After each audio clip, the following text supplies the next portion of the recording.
왜 회사 생활이 즐거워요? 커리어를 고민하는 모든 분들은 내가 이 일에 맞아? 내가 이게 좋아하는 일인가? 이 고민이 미안한 얘기지만 평생 할 겁니다. 물음표 살인마. 저는 끝까지 대응할 자신 있습니다.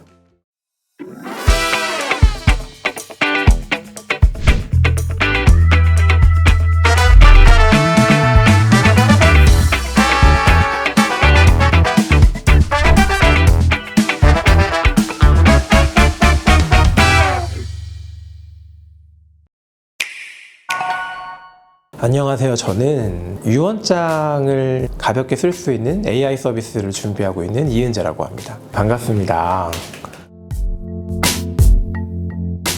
네이버랑 라인을 합쳐서 14년 정도 다닌 것 같아요. 브랜드 마케팅으로 입사를 하긴 했는데 우연한 기회에 네이버의 첫 번째 사옥 만드는 프로젝트의 TF에 들어가게 됐어요. 그게 시작이 돼서 공간 일만 한 10년 정도 한 것 같습니다. 네이버의 연수원, 데이터 센터, 사옥도 한 2개 정도 만들고 문화공간도 만들고 그런 일들을 한 10년 가까이 했고, 그 다음에 이제 라인으로 넘어가서 여러분들 인형사로 가보셨을 라인 브랜드 스토어, 한국이랑 글로벌로 런칭하고 개발하고 그런 일들을 계속 했고요. 마지막에 이제 제가 일본 지사에 좀 오래 가 있었는데, 그때 이제 번아웃이 와서 해외에서 이제 매장 내고 조직 정비하고 이런 일 하다 보니까 깨달음이 오더라고요. 아, 나는 글로벌 인재가 아니구나.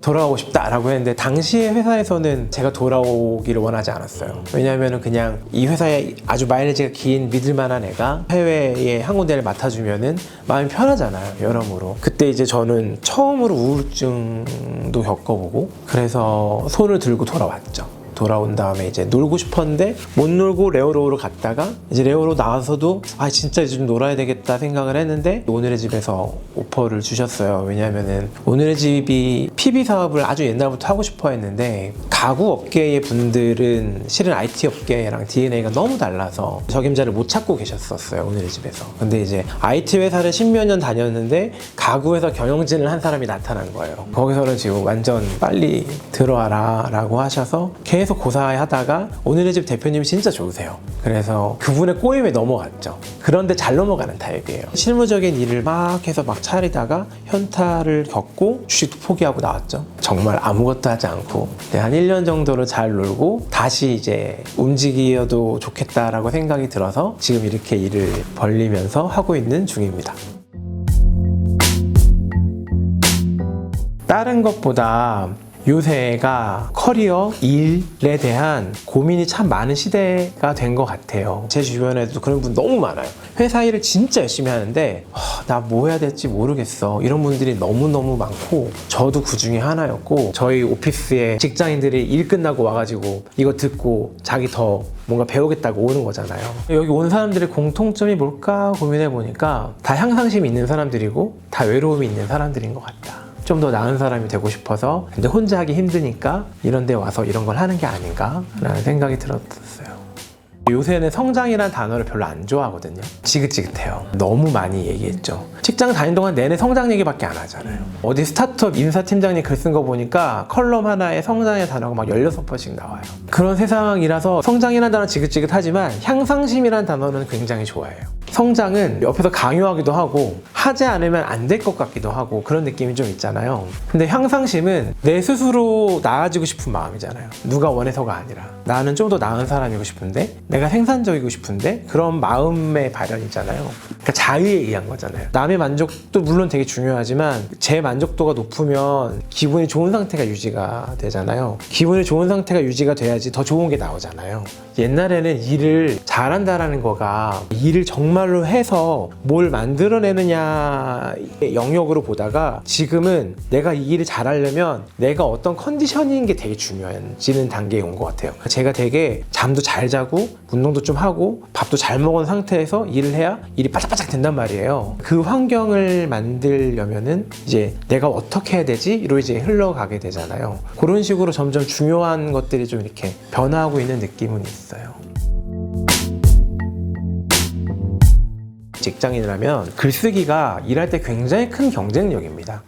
메일을 써야 되고 문서를 만들어야 되고 보고서를 작성해야 되고 이 모든 것들이 다 글쓰기인데 저는 글쓰기를 전문적으로 나갈까의 고민을 아주 짧게 하다가 포기하고 직장인의 영역에 들어간 케이스예요. 그러니까 일반 분들이 보기에는 글을 조금 잘 쓰는 것처럼 보일 수 있겠죠. 그래서 그게 저한테는 직장을 다니면서 되게 좋은 경쟁력이었죠. 이를테면 아주 사소한 건데 회의를 같이 하고 막내가 보통 회의록을 쓰잖아요. 걔 회의록만 보면은 걔가 일 잘하는지 못하는지 다 보입니다. 이 회의의 핵심을 정확하게 파악하고 있는지, 누가 무슨 일을 해야 되는지 지정을 하고 있는지, 다음번 회의에서 뭘 챙겨야 되는지, 이 정리가 구조화되어 있는지 그거 보면은 얘 일 잘하네 다 보입니다. 그 정도로 글쓰기 자체는 갖추면은 회사에서 일하기 편할 경쟁력이 될 수 있는 강점인 거죠.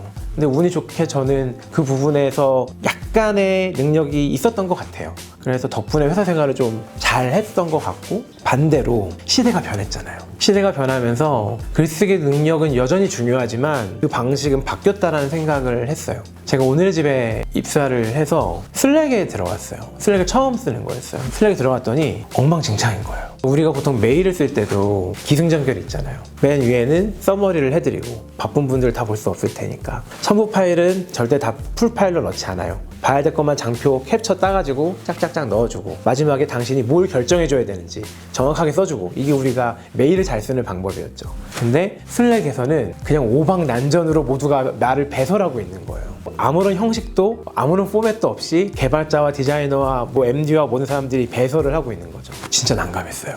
나는 어떻게 해야 하는가? 나는 여기 어떻게 적응해야 하는가? 그러다가 처음에는 메일 쓰듯이 슬랙을 썼습니다. 안녕하세요, 이은재입니다. 이번에 새로 왔는데 뭘 어떻게 해야 돼서 요청을 드립니다. 이렇게 쭉 썼어요. 아마 모든 사람들이 얘기했죠. 꼰대가 나타났다.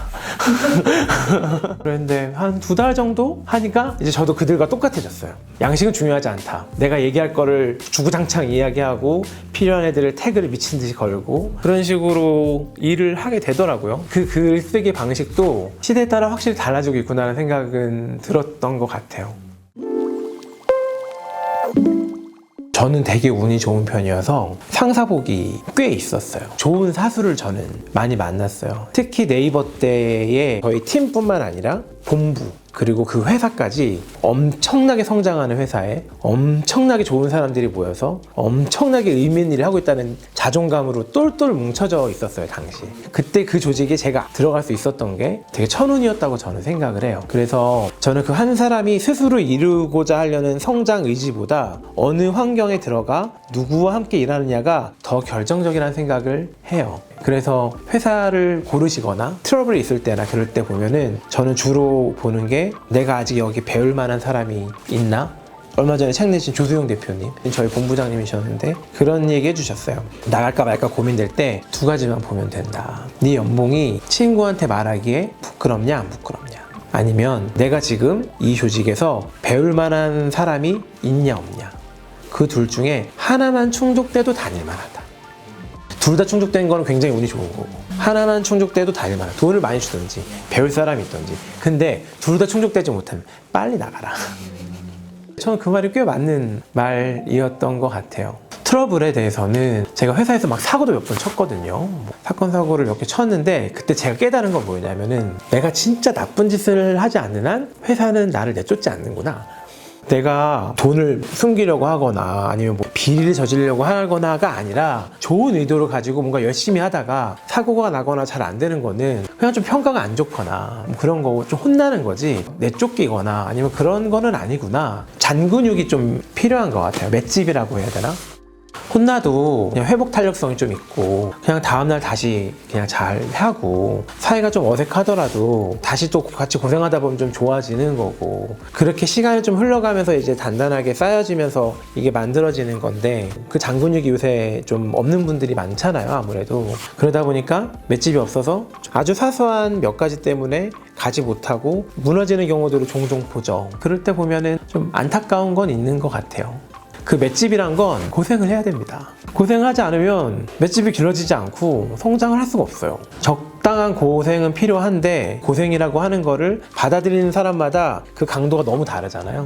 내가 돌멩이를 던져도 바위돌처럼 느끼는 사람이 있는 거고 돌멩이를 던졌는데 돌멩이로도 보지도 않는 사람도 있는 거고 그래서 결국은 나예요. 나. 오랫동안 어둠의 터널도 거치고 따뜻한 햇살도 거치면서 터벅터벅 걸어갈 수 있느냐 마느냐는 결국은 나의 장근육과 나에 대한 것들의 모든 게 결정이 된다는 믿음이 저한테는 좀 있어요. 힘든 이야기를 밉지 않게 하는 테크닉이 좀 필요한 것 같아요. 가장 좋은 방법은 진정성밖에 없는 것 같아요. 예전에 일본 조직을 정리를 한참 하고 있었는데 어떤 일본인 친구가 면담을 요청을 했어요. 평가가 안 좋은데 이해가 안 간다. 난 납득을 할 수가 없다. 그 친구는 제가 이제 오기 전 조직장한테 평가에 대한 피드백을 못 받았었던 상태였었고 그 친구도 실은 리더급이었는데 리더에서 강등이 된 상태였었어요. 그래가지고 친구한테 그때 왜 내려왔는지에 대한 적절한 설명을 들은 적이 있니? 못 들었대요. 그러면은 본사가 너를 어떻게 생각하는지 그리고 네가 무슨 문제가 있었는지 지금부터 내가 설명해 줄게 라고 해서 조곤조곤 다 얘기해 줬어요. 대신 먼저 사과할 거는 회사가 이 얘기를 너한테 정확하게 해주는 건 회사의 잘못인 것 같아요. 그리고 그건 전 조직장의 잘못인데 그는 여기 없으니 그를 탓해봤자 소용은 없고 그냥 내가 사과할게. 대신 지금부터라도 정확하게 얘기하자 라고 해서 그가 안 좋은 평가를 받게 된 이유를 한 1시간 반 정도로 설명해 줬어요. 그러면은 거의 납득을 합니다. 그 사람에 대한 평가나 아니면 그 사람에 대한 안 좋은 이야기를 하려면요 준비를 정말 많이 해야 돼요. 이 사람이 왜 안 좋은지에 대한 되게 명확한 로직이 필요하고 명분도 필요하고 네가 언제 무슨 일을 했기 때문에 이게 이런 식으로 회사한테는 다가왔고가 잘 정리가 돼 있어야지 이런 이야기를 납득이 가게 설명할 수가 있는 거고 저 사람도 받아들일 수가 있는 거잖아요. 근데 우리는 대부분 그걸 굉장히 어려워하고 힘들어합니다. 저는 여기서 일을 진짜 못하던 애를 뽑아다가 저쪽에 놨더니 일을 정말 잘한 걸 정말 많이 봤어요. 그 사람에게 많은 핏이 있고 그 사람이 잘 하는 일이 있을 수 있는데 그 많은 옷을 안 입고 있을 가능성은 꽤 큽니다. 어느 정도 일을 잘하는 사람들이란 전제하에 이 사람이 여기서 저기 놨더니 막 탤런트가 폭발하는 케이스를 저는 많이 봤고 그때의 쾌감은 제가 일을 잘할 때의 쾌감보다 훨씬 큰 쾌감이었어요. 그런 식의 사람들이 존재하기 때문에 성장할 수 있는 가능성은 항상 있다라는 믿음은 있는 것 같고 다만 보통 보면은 한 3개월 정도 열심히 하다가 다시 제자리로 돌아가는 경우가 더 많죠. 그래서 그런 분들은 빨리 헤어지는 것도 저는 좋은 방법이라고 생각합니다. 저는 그러니까 나를 찾는 작업을 별로 안 좋아해요. 정답이 없어요. 나는 되게 다층적이고 되게 다양한 내가 있고 심지어 나는 회사에서의 나와 여자친구를 대할 때 나는 완전 다른 사람인데 가족을 대할 때 나도 다르고 그래서 그렇게 가면은 되게 어려운 싸움이 되는 것 같아요. 그냥 고민하지 말고 뭘 했는데 내가 그거를 오래 하고 있어. 그럼 잘 맞는 거고 내가 했는데 죽을 것 같아. 그 일 안 맞는 거예요. 제가 이력서를 볼 때 회사를 한 4군데 이상 다니는 애들 별로 안 좋아했어요. 일단. 여기 좀 좋아하다가 그냥 마음 떠나면 또 딴 데 가겠네. 그런 마음이 저희 세대 때는 있었죠. 근데 이제 실리콘밸리 한번 놀러 갔는데 전 세계 연봉 제일 많이 버는 애들이 거기 있잖아요. 그렇게 통통 튀어다니는 게 저희 때의 디폴트 값이고 더 빨리 튀는 거예요. 점프하는 속도가 엄청나게 이미 빨라져 있어요. 이것도 되게 변화의 과정 아닌가? 그 속도가 빨라지고 있는 것도? 라고 생각을 하게 돼서 그 편견을 좀 버리고 봐야 되겠다. 그리고 저도 지금 마찬가지잖아요. 저의 마음은 하나를 10년을 하고 싶죠. 그냥 그렇게 점프해서 가는 것도 저는 괜찮지 않나? 라고 요새는 생각을 하는데 다만 한 가지는 그런 것들을 시도할 때 너무 무서워하지만 않았으면 좋겠어요. 남의 말 좀 안 들었으면 좋겠어요. 남의 말을 자꾸 들어서 저는 힘든 것 같아요. 여자친구랑 싸울 때도 여자친구가 자기 친구들이랑 만나고 오면 나랑 싸우잖아요. 자꾸 옆에서 이래라 저래라 하고 빨리 뛰어라 말아라 뭐 천천히 가야 된다 그런 말 듣지 말고 그냥 자기 하고 싶은 대로 하는 게 저는 좋은 것 같아요. 비슷한 나이 또래에 이미 너무나 많은 돈을 벌어버린 분들이 꽤 많이 계세요. 그러니까 그런 분들을 보면은 나 되게 열심히 사는데 나는 왜 이거밖에 안 되지? 이런 생각을 해요. 근데 그건 되게 잘못된 생각이거든요. 저도 전체 직장인들 중에서는 되게 잘 벌던 사람인데도 불구하고 내가 잘못 살았나? 저렇게까지 성공하지 못하는 건 뭐지? 라는 생각을 가끔 하거든요. 당연히 사람이니까. 근데 그건 되게 위험한 생각인 것 같고 생계를 내려놓고 일하는 단계까지 올라가고 싶죠. 당연히 그 모두의 꿈이잖아요. 그게 뭐 건물이 됐든 연봉이 됐든 아직 전 거기까지 가지 못해서 꽤 열심히 일해야 됩니다. 두 번째는 내가 가설을 세운 게 워킹 하나 안 하나에 대한 게 너무 궁금해요. 그래서 그게 사회적으로든 아니면 경제적으로든 명확한 임팩트가 되는 걸 보고 싶어요. 저는 회사를 다니면서 한켠으로 했던 생각이 뭐냐면, 실은 미안한 얘기지만 다들 정말 열심히 일하고 있긴 한데 창업자가 만든 커다란 공에 다들 올라타 있다는 느낌이 좀 있어요. 그 공을 만드는 일이 얼마나 어렵고 대단한 일이라는 걸 알게 되니까 한 번쯤은 나도 그거를 해보고 싶은데, 남이 만들어 놓은 공에서 의미 있는 일을 하는 거는 오래 해봤으니까 한 번쯤은 그 공을 만들어 보고 싶은데 마음이 있는 것 같아요. 그러다 잘 안 되면 빨리 돌아가고. 저도 되게 무섭거든요. 언제 무섭냐면은, 저는 이제 공간 만드는 일을 되게 오래 했잖아요. 지금 성수동에 가면은 돈을 많이 써서 인테리어를 엄청 잘하고 너무 잘생기고 예쁜 애들이 진짜 맛있는 커피를 주는데 텅텅 빈 카페가 너무 많아요. 그런 거 보면요, 진짜 무서워요. 이렇게 잘해도 사람이 안 온다고? 예전에는 이렇게 만들고 이런 컨셉으로 이렇게 하면은 사람들이 좋아할 거야 라는 믿음이 있었는데, 그 믿음이 점점 작아져요. 아직 솔루션은 없는데 저는 제일 중요한 건 메타인인 것 같아요. 내가 이걸 작아지고 있으니 나는 어떻게 해야 되는 거지? 그러면 내가 지금 단계에서 잘할 수 있는 거는 뭐지? 그럼 그거를 빨리 테스트해보고 되는지 보자. 메타인지랑 실행력, 그리고 여기서 핵심은 꾸준함, 이 세 가지만 잘하면은 거의 완벽한 인간인 것 같은데, 메타인지와 실행력과 꾸준함 중에서 하나만 남기라고 하면 꾸준함인 것 같아요. 부끄러운 얘기인데, 회사에 공간 프로젝트 하고서 엄청 잘난 체 하면서 다 내가 한 것처럼 어디 가서 발표하고, 시간이 지나고 보니까 내가 다닌 회사가 돈이 엄청 많았고, 그 돈을 의미 있는 데 쓰는 데 결정을 해줄 수 있는 경영진이 있었고, 그 경영진이 구축해준 조직이 있었고, 그 조직 안에 내가 있었고, 그 조직에서 또 수많은 사람들이 데리고 온 파트너사들이 있었고, 이들이 모여가지고 이 대단한 걸 만들어낸 건데, 나는 그 안에 들어갈 수 있었던 게 진짜 내가 잘해서가 아니거든요. 어쩌다 보니까 된 거예요. 그러니까 운이라고 이야기를 하는 거죠. 운이 정말로 좋았고, 얼떨결에 그 기세를 타고 나는 이렇게 올라갔던 거였고, 만나지는 거잖아요. 얘가 왔을 때 내가 준비가 돼 있느냐의 문제니까.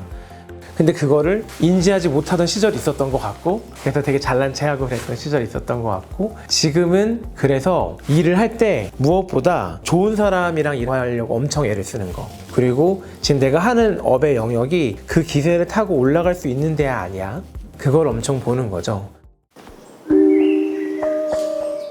김영민 교수님은 추석이란 무엇인가 라고 하는 칼럼으로 유명해지셨잖아요. 저도 똑같이 그것 때문에 김영민 교수님을 알게 됐고, 그 책을 사본 게 첫 번째 책이 그 책이었었고, 그리고 이 책은 지금 제가 준비하고 있는 서비스랑도 맞닿아 있죠. 저도 죽음을 준비해보는 서비스를 만들고 있으니까, 여기서는 물론 죽음 자체가 주제는 아니잖아요. 저는 첫 번째 좋았던 거는, 김영민 교수님은 계속 정의하는 식으로 글을 쓰세요. 뭐뭐란 무엇인가, 결혼이란 무엇인가, 뭐 이런 식으로 항상 주제를 정의하는 식으로 해서 그 생각을 끝까지 정의하는 거를 해내세요. 우리는 대부분 다 생각을 하다가 말아버립니다. 이건 이런 거고 저건 저런 거 같고 근데 잘 모르겠어, 이렇게 끝내는 경우가 되게 많죠. 근데 저분은 하나의 챕터를 이거에 대한 정의를 내리는 거를 방식으로 글을 쓰시다 보니 그 방식으로 저도 사고하게 되죠. 성장이란 무엇인가 라는 챕터가 저 안에 있어요. 나는 내 성장이란 뭐지라고 자연스럽게 생각해 볼 수 있는 기회가 되는 거잖아요. 그게 저는 되게 좋았던 책이었었고, 그런 방식으로 사고하는 거를 좀 길러준다. 두 번째 부분은 김영민 교수님의 매력인데, 인생의 진지함과 허무함을 동시에 봤으면 좋겠다. 일을 하더라도 내가 굉장히 가까이 다가가서 디테일을 다 봐야 될 때가 있고, 한 발자국 뒤에 빠져가지고 이거를 소비자들은 어떻게 받아들일지에 대한 부분을 왔다 갔다 하면서 일을 해야 돼요. 그래야지 일이 잘 되죠. 저분의 글은 한없이 진지하다가 한없이 가벼워지는 게 김영민 교수님의 장점이죠. 드립을 끊임없이 치세요. 드립의 중요성에 대한 걸 되게 강조하시잖아요. 그게 우리가 인생은 너무 진지하게만 살 게 아니라, 진지하게 사는 와중에 그런 가벼움으로 넣고 빼고를 하는 식으로 살아가는 분을 본 것 같아요. 일로서는 저는 그게 중요하다 생각했지만, 글을 쓰거나 살아가는데 그런 식으로까지 생각하면서 살고 있지는 못하다고 생각을 했는데, 김영민 교수님의 글을 쓰는 방식이 제가 추구하는 추구미와 맞닿아 있었던 것 같아요. 그래서 추천을 하게 됐습니다. 저는 조금 웃기는 사람으로 기억되고 싶은 마음이 좀 있어요. 개그 욕심이 좀 있습니다.